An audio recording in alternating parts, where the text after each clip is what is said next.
Ladies and gentlemen, please let's make welcome VUSI THRMBEKWAYO. Mesdames et messieurs, maintenant on va inviter VUSI.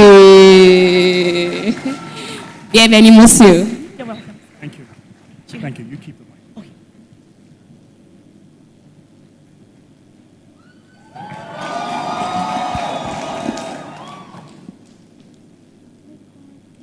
For the believers in this room, can I ask that we all stand in prayer just for a second?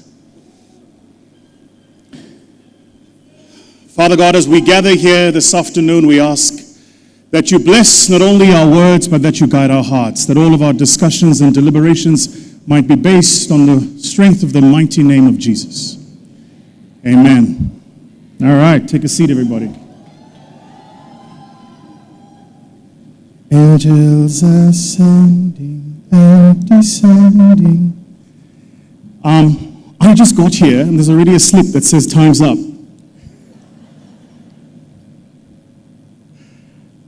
Can I take you guys all in? Let me see you.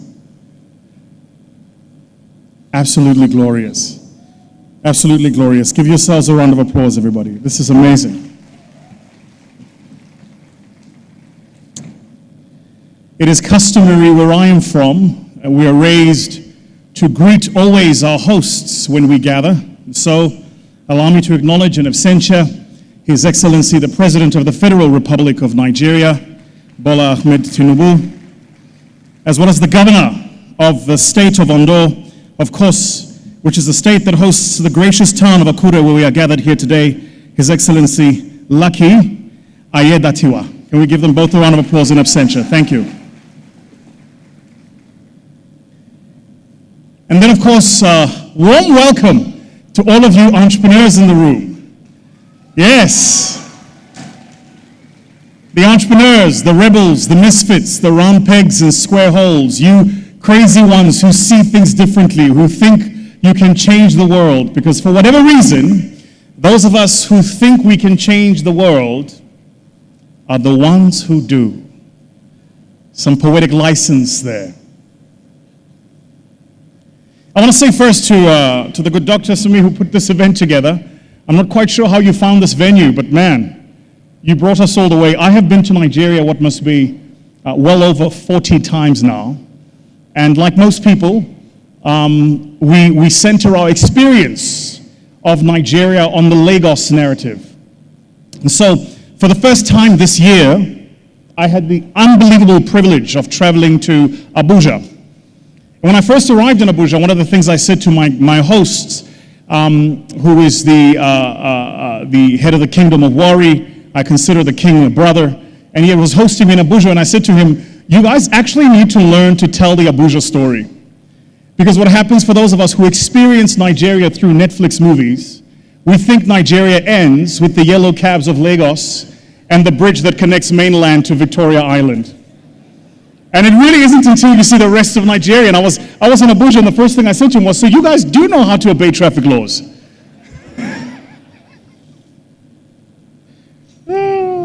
Well, here we are, gathered and having a conversation about building businesses for the 21st century. I was sat last night going through my keynote and thinking through some of the items to discuss with us here today, and I had a beckoning question which I thought I might levy for all of us in presence of this conversation here today. And here's the question. Here is the question. Give me a time in history when Africans shaped the world. The fact that we all have to think that far back should give us a sense of why this meeting and this conversation is not only this pressing, but this necessary.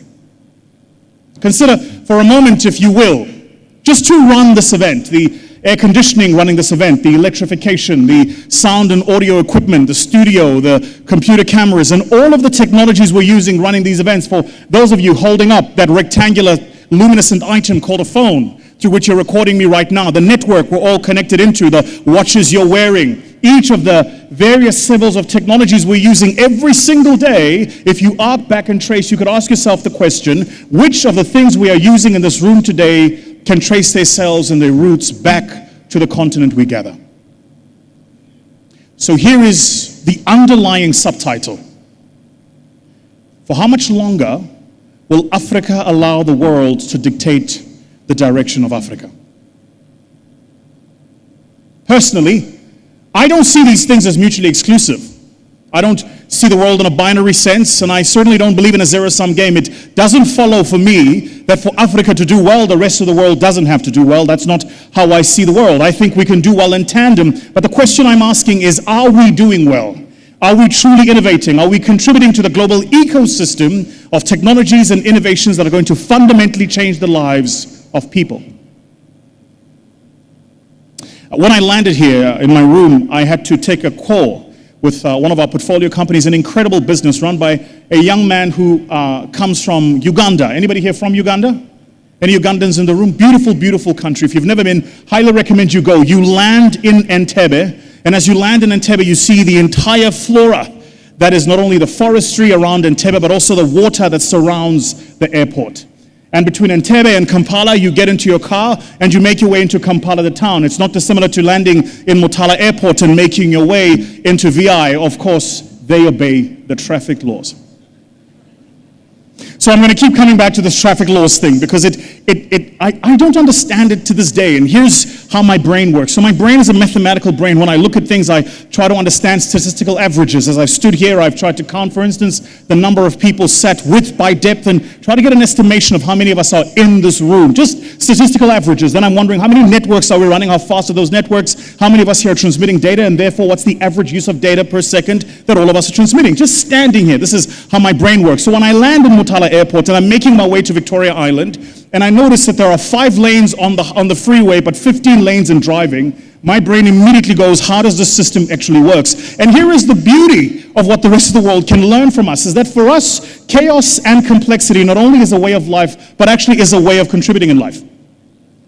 To the rest of the world, it looks chaotic. To VUSI, who grew up in Joburg and understands fairly Eurocentric rules, for instance, rules like, listen to this, Nigerians, you're going to love it, when the traffic light is red, the idea is to stop. That's an instruction, it's not a recommendation. This has been playing at the back of my mind. Then I traveled to a beautiful place like Uganda, for instance, and I noticed they have these little tuk-tuk bikes called bodabodas. Any of you here who have traveled to East Africa will know what it is that I'm talking about. And these bodabodas are always just within an inch of a collision or an accident, but the accident never takes place. Now, for those of you here who are mathematically inclined, you could calculate the statistical average and therefore the proclivity for the accidents to happen. The idea that there are hundreds of thousands of bodabodas on the road every single day, doing hundreds of thousands of kilometers every single day, coming into contact with hundreds of thousands of other bodabodas on the road every single day, in a road where there's hundreds of thousands of road users every single day, all making their way to a few limited number of destinations. And yet, even though there is an incidence within an inch of a collision never actually takes place. To the rest of the world, this is a miracle. To us, we call it Africa. And I think, entrepreneurs, it is exactly this spirit that we contribute to the rest of the world, in particular those of us who see ourselves as citizens of the global South. I got back to my conversation yesterday with Dr. Umal. Runs an incredible business. It's a health business, a health tech startup in Uganda. He's now based in the United States. And when he first moved to the United States, he wanted to practice as a doctor, and he had several challenges, not the least of which is that there are certificates that you've got to get and all sorts of exams you've got to write before you're allowed to practice in medicine based on where he passed and the environment he wanted to work in. And so he asked himself, how do I contribute to my homeland back home? And one of the things he thought he would do is he would start and build a business that would offer emergency medical services in Kampala. Now, for those of us who have traveled to Kampala, Lagos, and Nairobi, these stories are similar. The traffic is such that it's very, very difficult for you to even attempt to launch an emergency medical business in a place like this. So how does he do it? He starts thinking about using technologies, for instance, that would allow him to not only navigate the traffic, but also to tell the conclusion of traffic and therefore enable people to access medical services. He starts thinking, for instance, about how do you get medical personnel to move from one part of the city to another?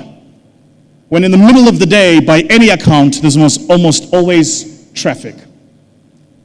That chaos is what forms the bedrock of what he uses as his innovation. So, entrepreneurs in the room, if we are to build businesses that are going to be globally relevant and scalable, what are the things we might think about doing? Where might we start? What are the to-dos? What is necessary? I will start here by saying something that I imagine nobody else has said in the gatherings in this room here today or in the panel sessions, which is this: build a personal brand. Now notice, I didn't say anything technical.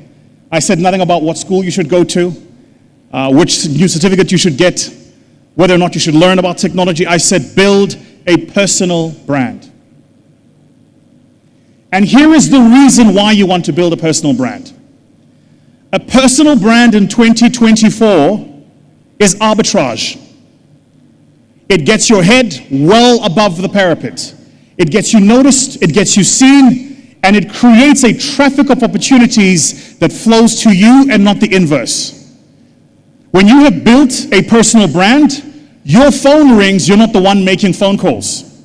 When you have built a personal brand, when you're sitting in a balance of probabilities where you either could or could not get funding, could or could not get that meeting, could or could not make an appearance at the conference, it is your personal brand that marches your name just slightly over the line.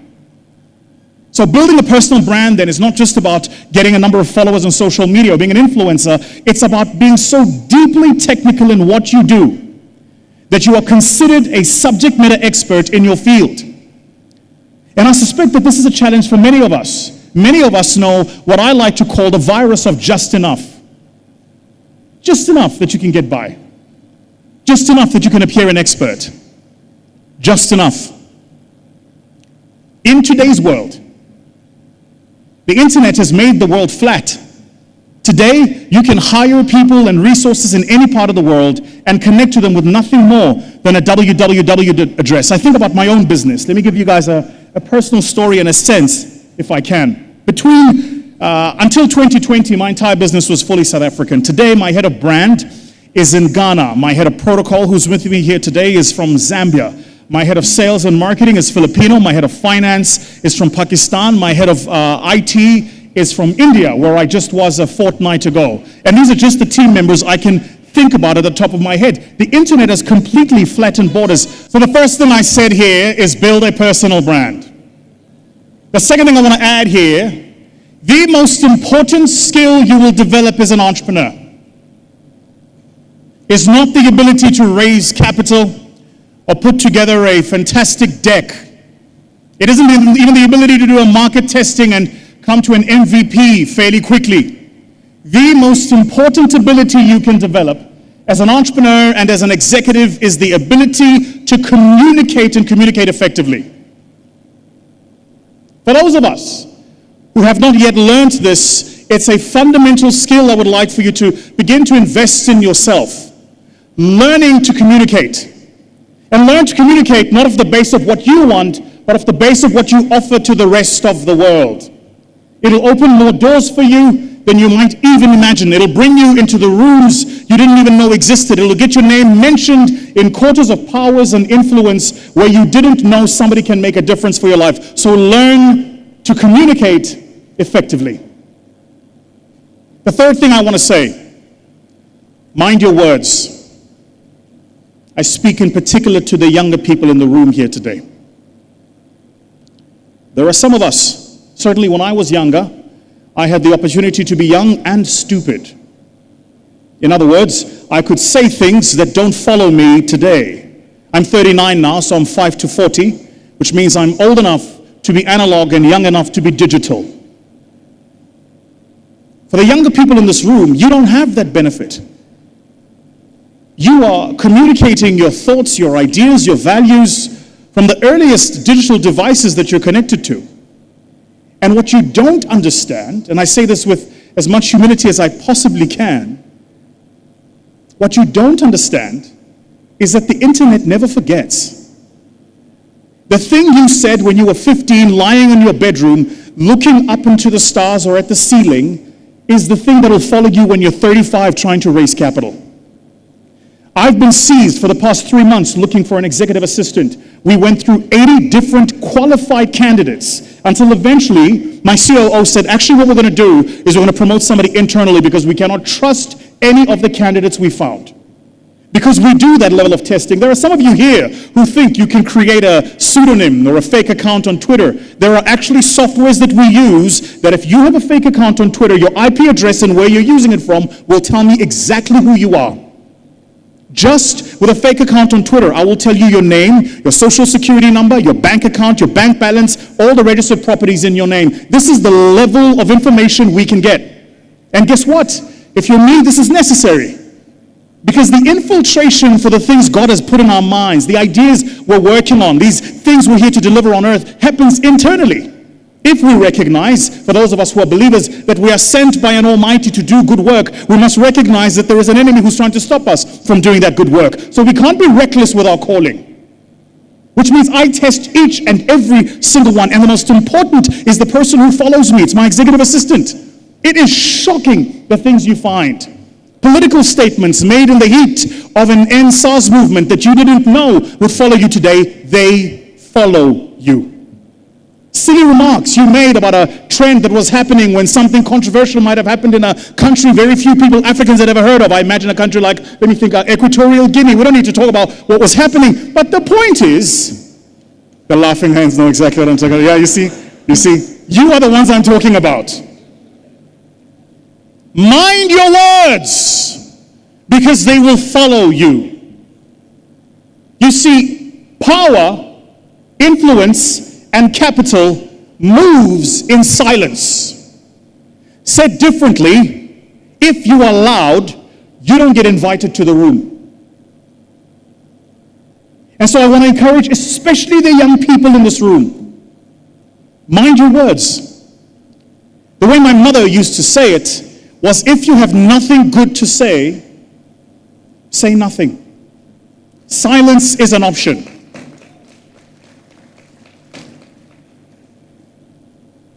The fourth thing I want to share with you, the incredible asset of learning to show emotional intelligence.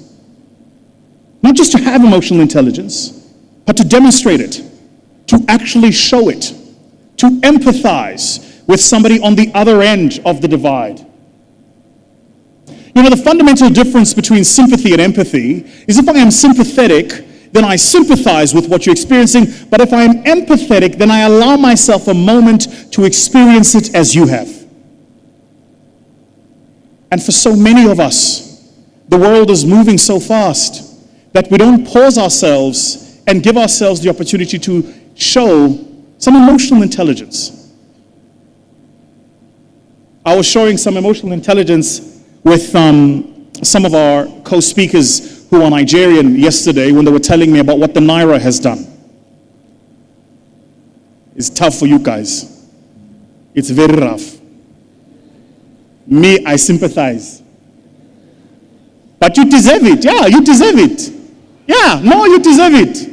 Because you went to Hollywood and told Hollywood that you guys have the best musicians. Let me be clear. I just want to clear a few things up. Hold on. Don't get offended yet. Let me just clear a few things up. And allow me to let my South African in me come out a little bit. Comrades, South Africa has the best musicians in Africa. No, it's true. Go argue with the ancestors. I don't care. South Africa has the best currency in Africa. There we go. And then most important, we also have the best soccer team.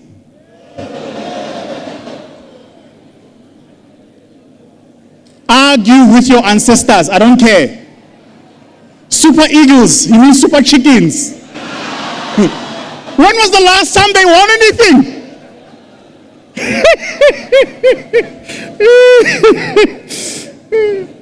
Now, to any of our European brothers and sisters, when you come up here, don't make these jokes. This is purely an African thing.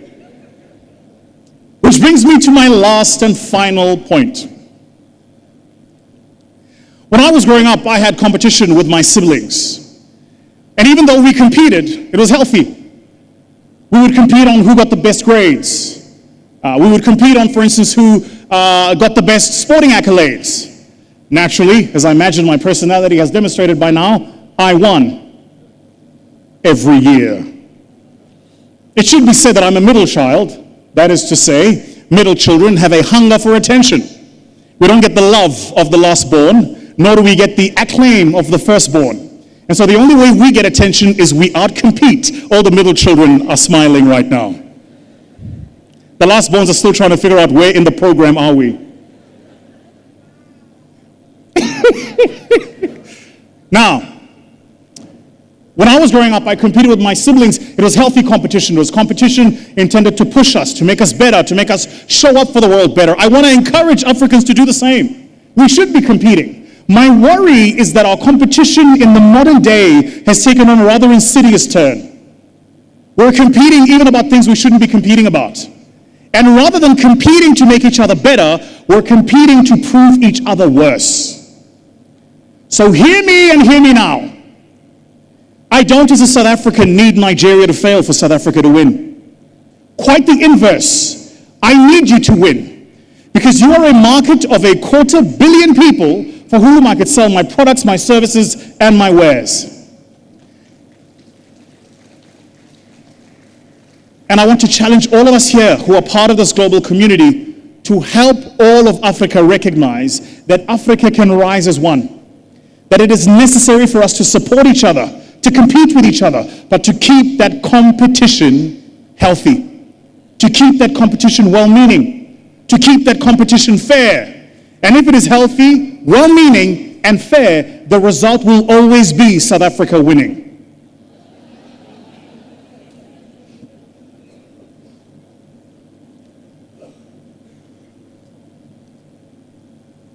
We live in a world that is in the middle of turmoil and conflict. And I see way too many of us entrepreneurs throwing our hats into the ring.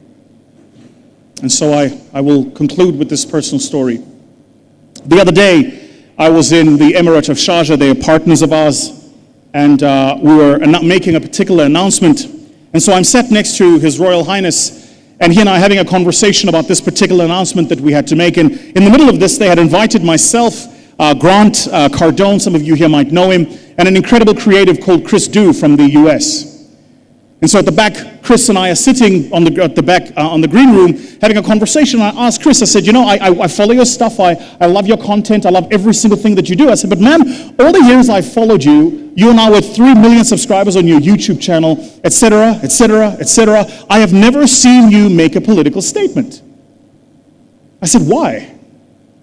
And here's what Chris said. And he said it to me, and I've been meditating on it, and I will leave it with you here. He said the following. He said, if you want to be a force for good, then choosing sides is not an advised strategy. I said, explain this to me. He said, in the US, there are 2 major parties, right? So whichever side I choose, I alienate 50% of my community. Which is to say, how do I transform and change people's lives when I have already alienated them? There is a fundamental difference between the things you say and believe in private and the things you represent when you wear the hat of a CEO of a company. There are things I believe that I would not dare say because I recognize that my mouth is currency. That the things I say influence my laborers and the people in our team's lives. They influence the portfolio companies where God has graced us to have interests. They influence all of the territories where we do business. They influence those things. And so when I recognize that my mouth is currency, I'm cognizant that my thoughts can shape direction. So the trick is this. Stand on principle, but remain neutral. Standing on principle means recognizing what you stand for and acting for what you stand for. Remaining neutral means not trying to convert other people, because that's not your job. Your job is to create value, to build a balance sheet, to innovate, and to transform lives. And to do these things, you need to reach to everybody, even those across the divide. I want to say to the good doctor and the board, my sister Mamo, Norma, and everybody else on the board, thank you so much for the invitation for me to be here. I'm truly honored and privileged that you've invited me and seen me fit to share the stage with some of the illustrious speakers that you have in this gathering.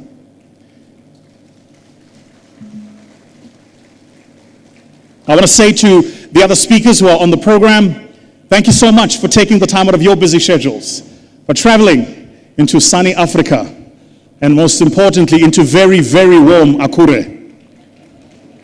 You know it's warm when a black man is sweating. It's hot. No, it's hot. It's hot. And lastly, there's somebody in this room who's on the verge of giving up. There's somebody in this room who's thrown everything they have at it. There's somebody in this room who's tried everything. You've called in every favor. You've invested money even you don't have.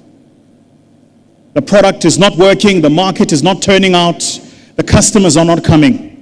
The funders aren't answering the phone calls. And you're sitting here in a gathering and they've got some guy in a blue suit telling you to mind your words. I came here today to talk to that specific person. And I came to tell you this. The difference between those about whom history is written and those who write history is that those about whom history is written do it even when it was not possible. I myself don't come from a family of wealth. I don't come from privilege. When I started my first business, I went and rented an office. 3 months later, I couldn't afford to pay for the office, couldn't afford to pay for my car, couldn't afford to pay for my staff. I had the bank call me, say they want to repossess the car. It's a beautiful financial term, which means you thought you owned it, but actually we do. If I had given up then the past 20 years that God has graced me with would not have been possible. And I came to say to specifically that person who's on the verge of giving up, that as long as you have air in your lungs and a fire in your belly, as long as you have a God that guides you and something you are told you must deliver to the world, you have a responsibility, not just to yourself, but to this generation to make it happen. Because our success is a communal success. See, for the rest of the world, they have so many successes, they can pick and choose. For us, there are so few of us that when you succeed, we all succeed. And so I want to encourage in particular that young person in this room who's on the verge of giving up. Remember this word, don't. When you're at the edge and you want to give up, don't. When it feels like it's all failing and you should just stop, don't. When your friends who love you and your parents who care for you deeply are telling you it's not going to work, it will. So whatever you do when it comes to listening, don't. I'm humbled that you've invited me here. I'm going to hand back now to the event organizers. Thank you so much, everybody, for the opportunity to speak here. Hey, now, I think we got to settle this once and for all. Yes, because he still came to this stage today and he said it again. And I was looking at him from right there, like, this guy, I'm going to take you up from there. And he said it again, and it was right in our face, like, Bafana, it's far better than Super Eagles. I'm like, in our own state, in our own country, you think I'll let you go? Never. So, to settle this, before we even start this chat, we're gonna name our footballers that is known globally. The first person to stop loses. You know what I'm saying? I got your support on this right now. I got you. Yes, you want to take this battle right now? They want us to take it right here, right now. You and me, we name your players, I name our players, and the first one to stop loses. Are you game? So, the wisdom of the cheetah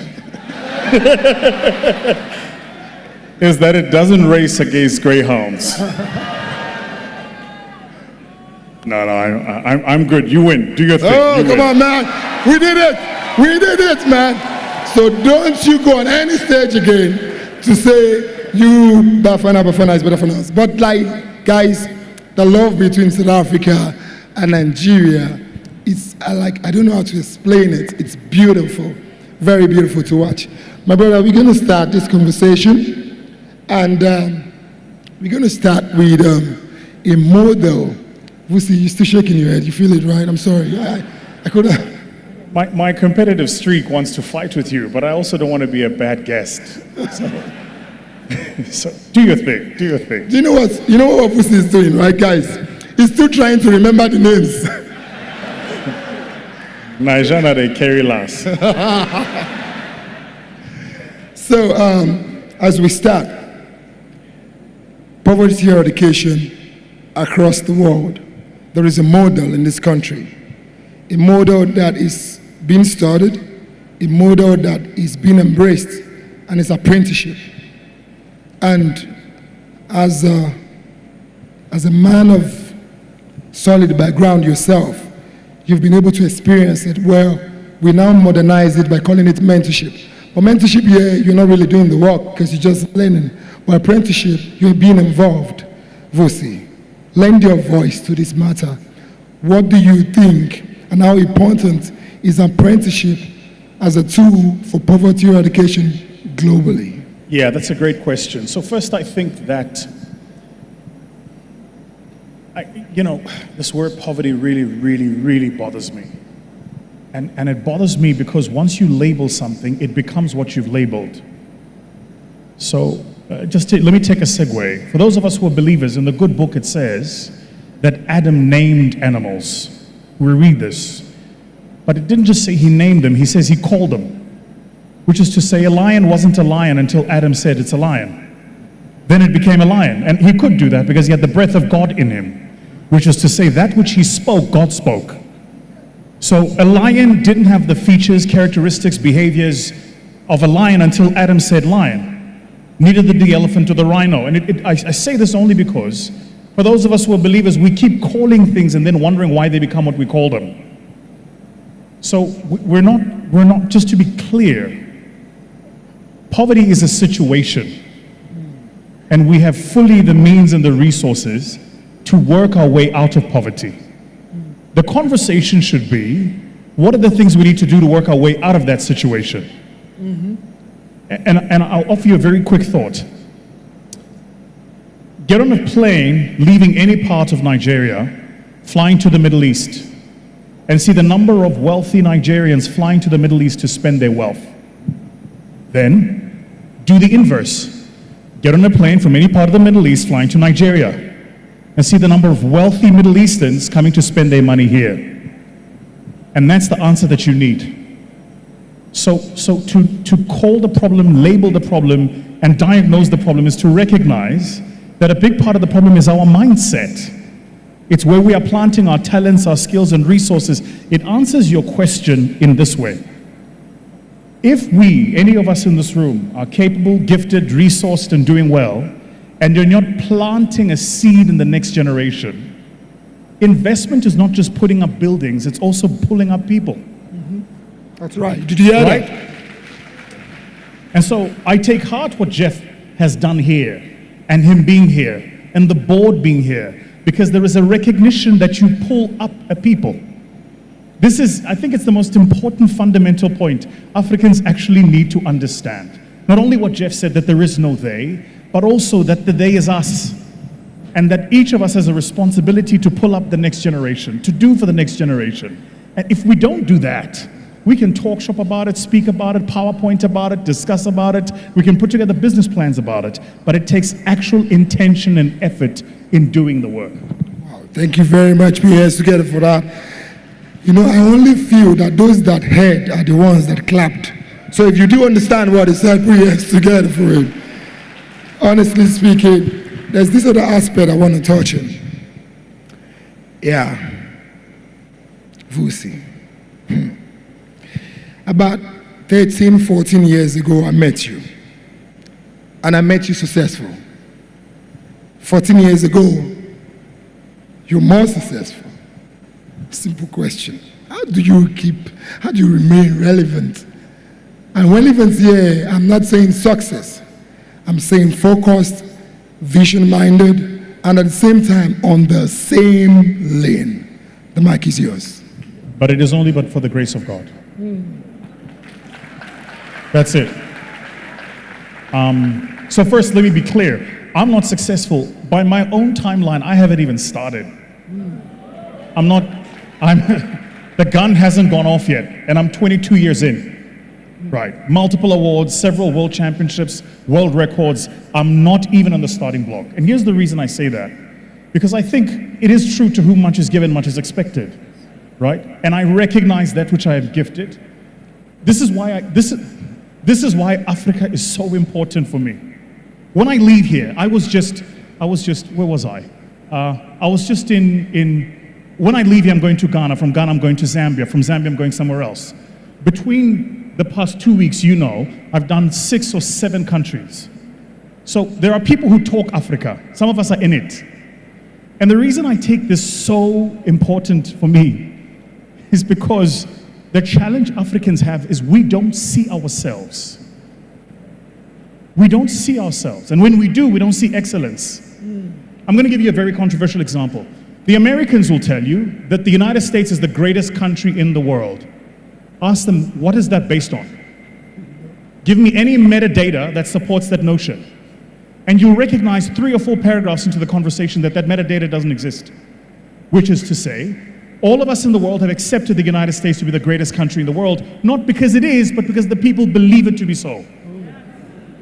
This is why this is why I was talking about Adam calling things. What you call things matters. Stop saying Nigeria is the most corrupt country in the world. If you call it, it will be.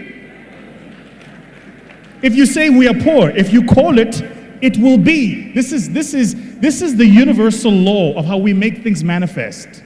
So for me, the reason I travel the continent, the reason I connect with the diaspora, the reason we build businesses and finance businesses and invest in businesses and back startups, coach startups all over the continent, all over the diaspora, is because the most important thing that drives me has been God showing me that my job is to show black people that you have a place on the stage and it's not behind the house. So that's my calling. There'll be a separate person whose calling is to teach that to women. And for all of us, all I'm saying is wherever you are called, occupy that space. I mean, I must tell you very quickly, and I'm cognizant of time. And I'm sure you know this. When you're an African and who succeeds, and you succeed, believe me, you don't need white haters. Africans will show you. Africans are plenty capable of hating on Africans. Now here's the crazy thing. They hate on you when you succeed, they're quiet when you fail. Which is to say that we have internalized failure so much that success is an outlier. So when you're a success, they start looking at things that make you different. You just said, I was VUSI 15 years ago. Listen, I'm 39. I was VUSI 39 years ago. Right? But I was raised by an incredible group of parents. My mom and dad were unbelievable. My father was a sensei in the dojo, introduced me into Kyokushinkai martial arts when I was 6 years old. And until he was murdered at 13, I spent 4 days a week, every single week with my dad in the dojo. So you don't need to teach me about discipline. I was raised in it. When my father passed away, my father's brothers tried to get my mother to marry the brothers, and I saw my mother become the most incredible, resilient, powerful woman. That's how I learned the power of black women. This is what a lot of people don't understand. We talk about Africa, we talk about the macro data, the population growth, the economic growth. The truth is that the backbone of this continent we call home has been black women. That's the truth of it.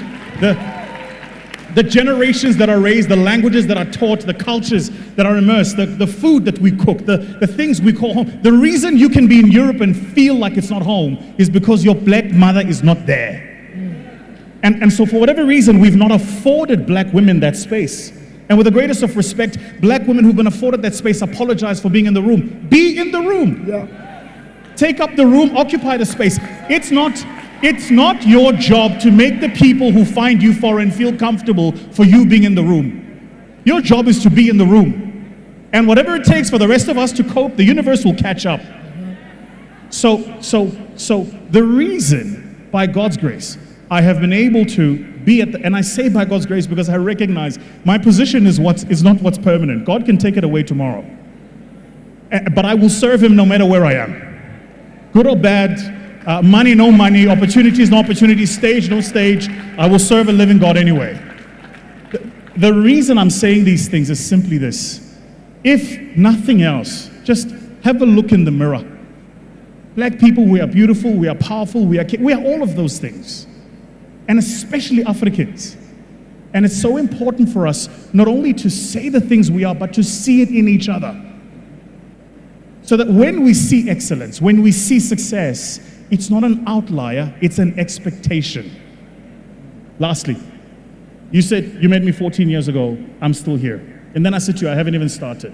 The reason that is because when my mother was raising me, my mom had this like very simple expression for all of us in the household. My mother always used to say, in this house, excellence is not an expectation, it's the standard. Yes, that's it. So you don't get to be excellent and get an award for it. You're excellent and that's the standard. And I think if all of us hold each other to that standard, could you imagine what that would create? The rising tides elevating all ships, what we might all become and what might be made manifest. The generation that birthed the Africa we had liberated us from a physical colony.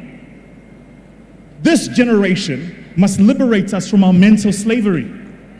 But we can't do it if we don't speak life into each other, if we don't call each other, and if we don't bring each other into something greater. That's why I said, I don't need Nigeria to fail for South Africa to do well. I want every single one of my Nigerian brothers and sisters to do well. Because your success is my success. Because guess what? To the rest of the world, that's how they see us, eh? If you land in another part of the world and you tell them you are from Africa, they don't care where in Africa. Africa is Africa, is Africa, is Africa. Of course, we know there's South Africa, then there's everybody else. But the point is, to them, Africa, no, it's true.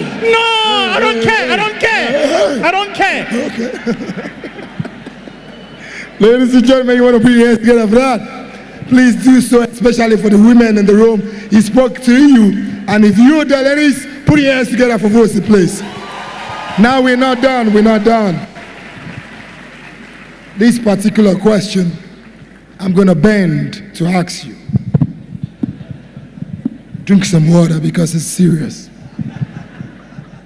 Yeah, VUSI, it's a very, very sincere question. And we want a very, very sincere answer. Many heard what you said, and for them, you look like Superman. Or you perhaps sound like Superman. But I want to ask you this, VUSI. This is a 3-in-1 question, and I want you to answer it in the sequence that I asked it. VUSI.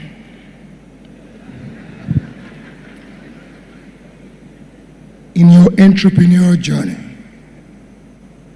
in your business journey, have you cried before? What made you cry? And what wiped your tears away?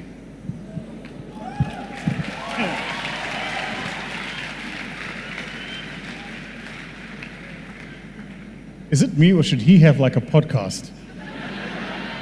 Like, Oprah didn't die, she multiplied. Look at you. Well, didn't die on TV is what I meant. Yeah, I've had many of those moments. I'm trying to think of. Take your time. So, some time ago, I had some people working for me who were very close to me in the sense that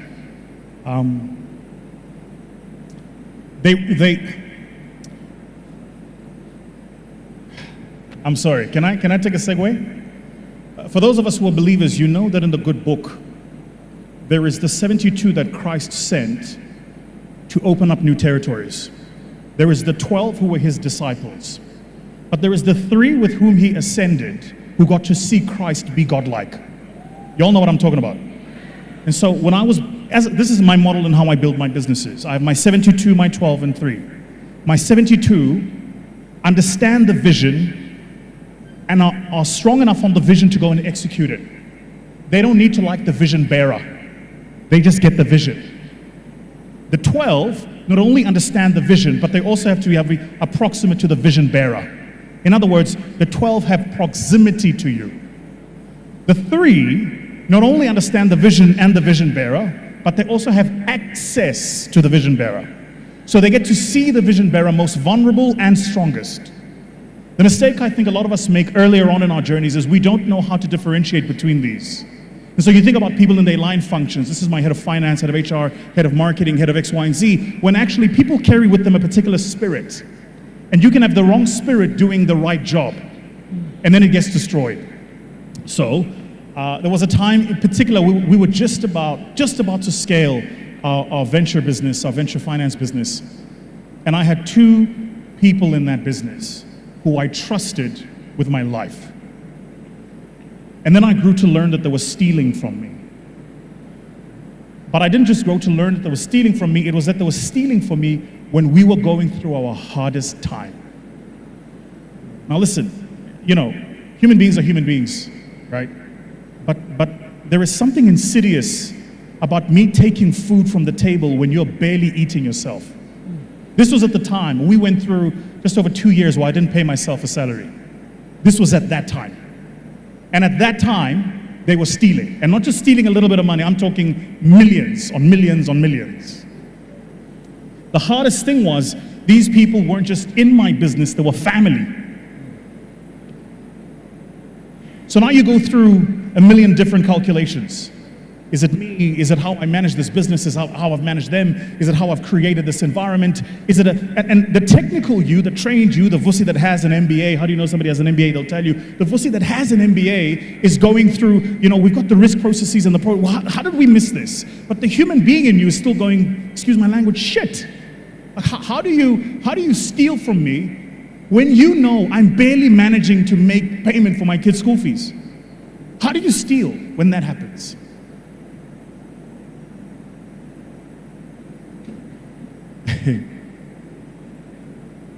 I gave up in that business over a period of 2 months, probably about 10 times. And when I say gave up, I mean I gave up. But there was always this voice in the back of my head that said, just go tomorrow and try again. Just tomorrow. So it'd be, this is a very specific incident actually. I remember I had one specific incident. It was a Wednesday afternoon. I was sitting in the office. I was sick and tired of being sick and tired. I'm looking at all this information. I've got my risk people telling me that this is actually a case of fraud. You should be opening a case. Then there's the back of my head that goes, but if I open a case, it carries also many other implications that I've got to explain to family, I've got to explain to partners, I've got to explain. It's a disaster. It's a mess. So if I do it, there is a mess. If I don't do it, I let them get away with the mess. Right? It was a Wednesday afternoon and I just left. It was like 11 o'clock. I left and I remember I went to the gym, then I went home. My trick has always been this. Just show up tomorrow. That's it. There's no rocket science. Like, just show up tomorrow, 7:30, and try one more day. Just one more day. One more day. And so all I kept doing was one more day, then one more day, and then one more day. There are some of you who followed me here for long enough to know that I've not always professed my belief in my Lord and Savior. It was that time that brought me close to God. Because there is something about how God uses isolation to create elevation. And so when you're isolated from the world, you can hear His voice a bit better. And then you realize God was always talking to you, you just weren't tuned in. Does that make sense? For those of us in the room who are old enough, you remember when I was growing up, the TV had the thing used to turn the dial to get the frequency. I realized at that time, God's frequency was always there. VUSI wasn't tuned in. Here's why I wasn't tuned in. Because the magazines were putting me on covers. It's so cool, right? Because you're tuned into that frequency. The magazines were putting me on covers. My garage had a fleet of supercars. Ladies love me. I'm on my cool J. Never mind, I'm Zulu. It's not my fault. But I learned at that time in my season of isolation that if I serve man, I will always be disappointed. I've got to serve something greater. So what wiped my tears was the recognition that I'm not called here to wear a good suit or speak good English or be wealthy. I'm called on for something a lot more intentional than that. And once I plugged into that, that's been my fire. Now the crazy thing, and I will close, is this. The crazy thing is, the more God has elevated me, the more people the enemy has sent after me. The great thing is because I know victory is certain, I don't care what the process looks like. So in fact, I'll say it a different way. I look for the enemy's people to attack me, because now I know I'm on the right path. Yeah. Because if they're not attacking me, it means I'm not moving in the right path. There is in South Africa, we have this bird, I think you guys might have it here, it's called a hadida. But it's a specific kind of bird, and one of the things this bird does is it lays an egg in the ground, right? And when you walk towards where it lays an egg, it'll run in the other direction and make a noise at you. Basically, it'll push you in a different direction to distract you so that you don't move in the direction of where the eggs are. Yeah, faith is exactly like this. When the enemy's making a noise, he's trying to pull you in a different direction. But the wisdom has got to be staying still and going in the direction you were going anyway, because that's where the blessing has been. So yeah, man, look, for me, and you know when you cry, entrepreneurs, we don't just cry tears, ne? We cry everything. You cry tears, then you cry biblical verses, then you cry. Have you ever cried a logo? Like, have you ever cried so much you go and change the logo because you're convinced if you change the logo, stuff's going to be different? Entrepreneurs know what I'm talking about. Like, have you ever cried a website domain? You're like, maybe my domain is wrong. Maybe it must be VUSI.ai. This .com is a problem. Because that's what we do, right? So when we cry, what we also do in our crying is we cry in like many different ways. So you start going, what is it? And what I have learned is this: peace be still. Yeah. You're crying and you're in your season because God is using your tears to fertilize your ground. Just stay in it, be still, keep going. You're gonna make it. If you weren't making it, the enemy wouldn't be shouting at you, so you're good, keep going. Ladies and gentlemen, if you think you've heard everything from VUSI, no, you had nothing yet. You had nothing yet, because VUSI is gonna be having a closed room session. Yes, with, let me say, a blessed and chosen one. It's going to be having a session. He's releasing some books for us in Nigeria here. And to get into his room, just get the book. You would hear more of the stories. Thank you so much, VUSI THRMBEKWAYO. Let's put our hands together for him. Thank you so much. I don't know, please sit down as we round up this session. I don't know if you heard, in the midst of all he said, there was one particular line that he said, 22 years. Did you hear that? I don't know, did you hear that, please?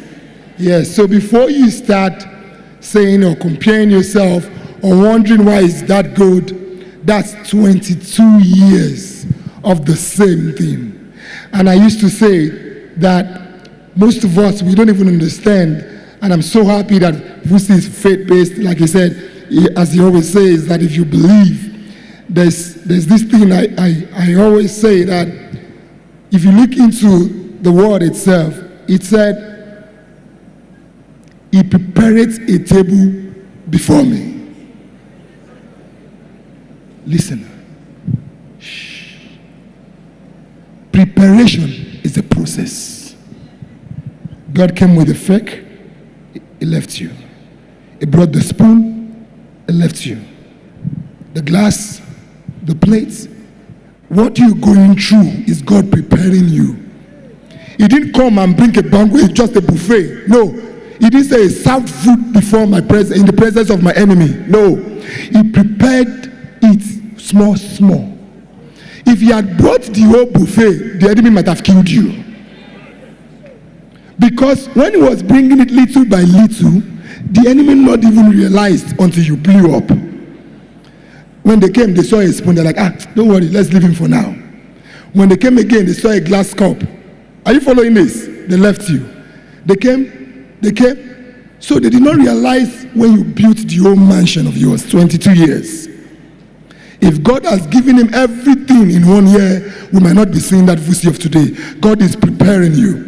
He's preparing you. Don't think he has given up on you. There's a fork on your table. There is a spoon on your table. Your glass is coming. Your plates are coming. And the buffet will be set before you in the presence of your... Ladies and gentlemen, thank you. My name is SUMMY Francis, and I am nothing without God.